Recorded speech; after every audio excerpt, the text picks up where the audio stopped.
What is up, everybody? It's Reverse Steve here today, and apparently Sony is pushing back on the whole live service game ambitions at this point in time. Originally, wanted at least like 10 to 12 different live service games. People weren't expecting that to do that well. Honestly, myself, I think those are going to be a flop because as we see live service games not doing well in general. The only popular ones are like Fortnite, the Call of Duty Advanced Warfare, Roblox. There's a few popular ones, but the ones that most release just they fail, flop instantly. So, the PlayStation maker says it now expects to release 6 live service titles by March 2026, half of what it previously planned. So, once again, I think this is one of the reasons why Jim Ryan is quote unquote being let go or retiring. I think he got fired behind the scenes, and they're just making it say that he's retiring because a lot of people just didn't like this whole live service idea. It just doesn't make any sense. But PlayStation, he decided to make PlayStation go that route. So they're releasing 6 by 2026 instead of the usual 10 to 12 they expected before. So I don't care about live service games at all, to be honest. Only one I actually play, I play like one live service game and I actually like keep putting content on it occasionally, and that is the Yu-Gi-Oh! Master Duel. I play that one occasionally. But other than that, I don't really touch live service games at all. Just like, I don't care for them. I know a lot. I mean, some of them, a few of them are popular, like Fortnite. The Call of Duty one's popular, but the vast majority of these games just flop. They don't do well as a game of the service, whatever. So. But they went that direction and they're cutting back apparently. So let's see what people got to say about this. I think it's time for Sony to get the most out of their games and service games and go third party. He wants them to go third party. I don't think that's gonna happen. But they've been all over the place, not knowing what to do and what not to do. This is still good/better news. Let's hope 2 of the 6 are factions and SOCOM. I'm assuming The Last of Us Factions is one of them, but it was like that game has been on ice. It's been perpetually delayed. I don't know what they're doing with that game, and that's supposed to be one of the big ones. So 6 sounds better. Studios needs to get back to making single player games. That's what they're good at. Yeah, I mean if you got that template, that Sony template, the big budget action third-party games with most like a sad dad somewhere, you probably should stick with it. That's making your bread and butter. So should have pushed all of them back. No one wants them. I wasn't gonna be that harsh, but I'm kind of in the same sentiment. Like, who really wants these games? I don't know, but they might make some good ones. You never know. They might make some good ones. Like Last of Us Factions 2, if that ever releases, might be a hit. They might be making a Twisted Metal game that might be a hit as well too. So who knows? They might actually be good games. It's not the size of your console gaming catalog that matters. It's what you do with it.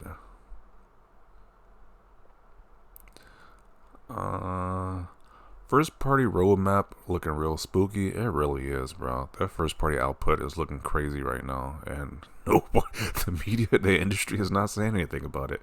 They gave us a Spider-Man 2, and that's just all we need apparently. It's like their roadmap for future first party titles is looking kind of spooky right now. Not gonna lie, this is depressing. 6 games being half what Sony was trying to push for live service, something that's already oversaturated and almost demands you to be one of the top 3 in order to succeed. Then the devs get laid off if their game doesn't pull a miracle.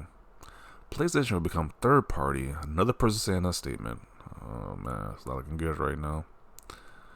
Not so easy as those copy and paste games, right? They're throwing major shots at Sony right now, which is kind of hilarious. Like they're saying this copy and paste that Sony template. It's not as easy as those games apparently. 2 years to go. How long has these games been in development? 3 to 4 years. Other 6 games now canceled means 3 to 4 years out the window. More layoffs are expected soon.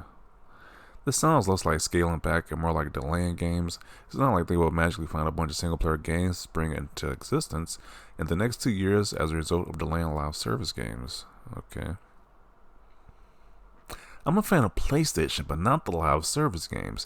I still think 6 titles is too many. They need to stick to what they do best. I honestly agree. Like, stick to what you do best. Like, at this point, just bring more of the Sony template games out. PlayStation has no games. Wow.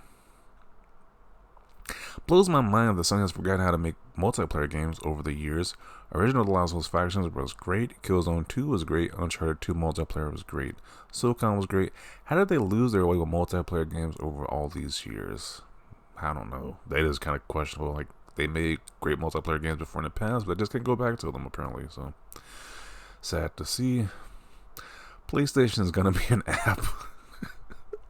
People say this is the doom and gloom of PlayStation. I don't believe that because they're still the market leader. People are still buying the consoles in droves, so I don't think they're going to go third party. That's kind of a little bit ludicrous to me, but I think they definitely are in a rough patch right now.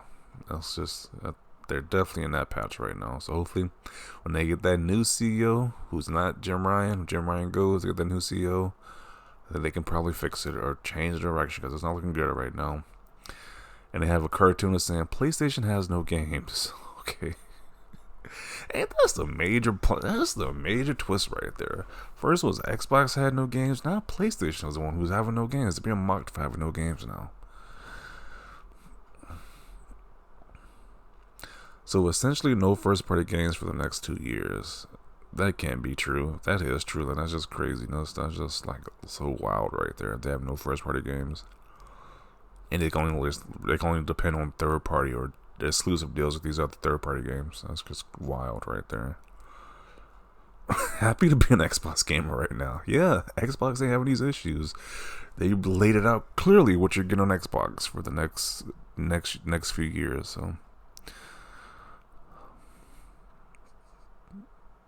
should be 0 live service games. Okay, Jim Ryan is out.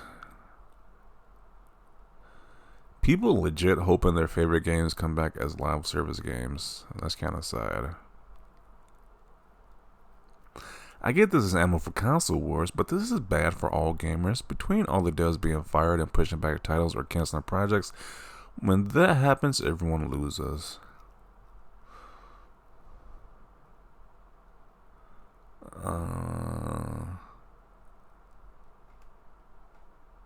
That's because nobody wants it. Yeah, I mean, I don't think most people want these live service games, but they're still pushing anyway. They're still trying to do this many games. It's kind of concerning, but once again, I don't think they're going to do well, but Sony still has faith in them, apparently.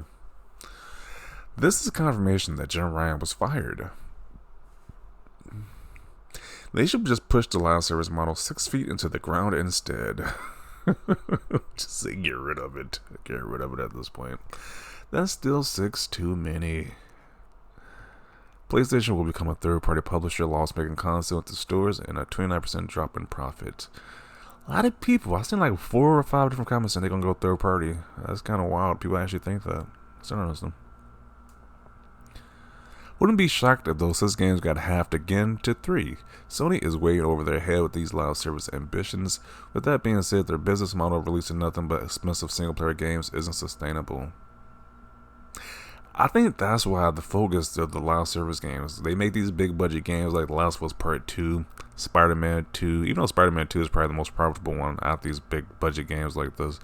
But they need consistent revenue from these games, and once they make these one and done, sad dad, walking simulator, big budget games, it's like they don't make any more money from those games. So I think that's why they're doing a whole live service, the big focus on that, so you can keep making revenue from those titles. And it's like the big budget sad dad simulators is not paying the bills apparently at Sony, so that's why they did this big focus on live service. But I don't think that's even gonna be successful for Sony at the long run. Like, unless they just like really just like the 1 in a million hit the 1 in a million lottery with those games. I don't think they're gonna do that great. I definitely think this is a decision that they have to make rather than wanting to. Gotta be smart with that money now. Okay. The perfect storm, an over-reliance on Call of Duty FIFA, which are undergoing management changes. Now you want to push out 2 live service games per year? Yeah, it's looking wild. Jim Ryan definitely got fired on the low. It's definitely the rumor right now that he got fired, but you know, Sony hasn't officially stated that. They're just saying he's being retired. 6 is already insane and competing against yourself territory, but they wanted 12. Yeah.